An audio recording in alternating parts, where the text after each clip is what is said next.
क्या हुआ प्रिय? बहुत बड़ा अनर्थ हो गया। अब कुछ कहोगे भी सही, या यूं ही विलाप करती रहो? मेरी कांव को चढ़ गई। मेरा पुत्र महावीर मर पड़े। क्या हुआ उसे? उसका वध हो गया, उसका वध हो गया। वध? ऐसा नहीं हो सकता। उसका वध कौन कर सकता है? उसे तो कोई पराजित भी नहीं कर सकता। वो बहुत शक्तिशाली है। नहीं नहीं, तुम्हें झूठी सूचना मिली होगी। मैं सत्य कह रही हूँ स्वामी, सत्य कह रही हूँ। उसका वध हो गया। किसने किया उसका वध? मुझे बताओ, मैं उसका सिर काट के मिट्टी में मिला दूंगा। मुझे बताओ, किसने किया उसका वध? और किसने? उसी ने जिसे आप लोग दुलार से वासुदेव, केशव, श्री कृष्ण कहते हैं।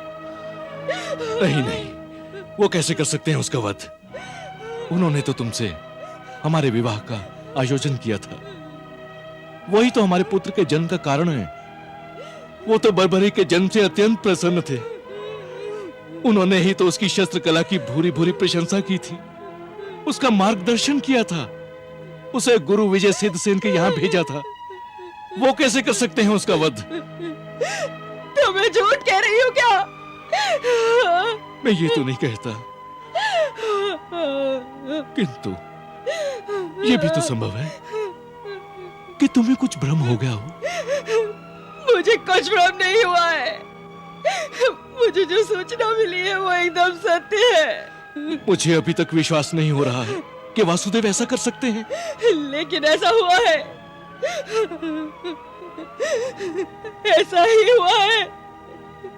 मेरे पुत्र का वध हो गया है, और वो वध किसी और ने नहीं, स्वयं वासुदेव ने किया है।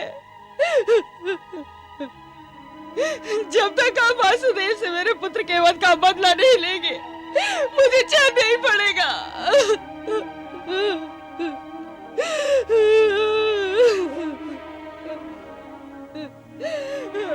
यदि वासुदेव ने ही उसका वध किया है, तो अवश्य ही उसका कोई बहुत उचित कारण रहा होगा।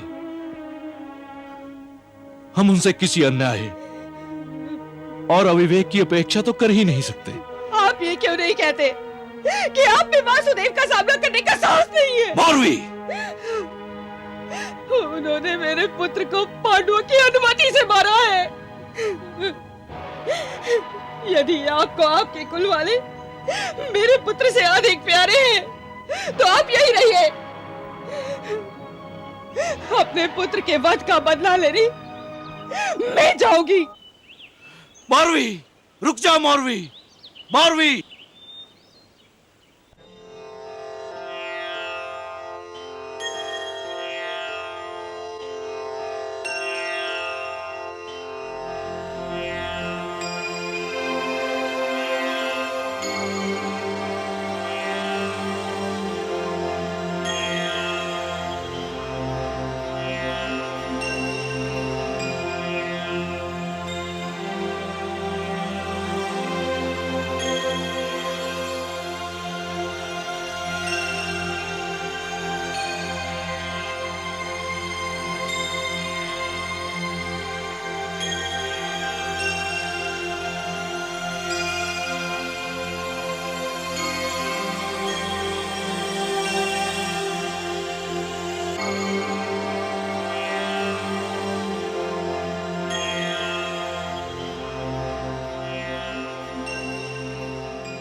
शीश नवा कर कृष्ण को दिया शीश का दान, अमर हुआ इतिहास में ये महान बलिदान,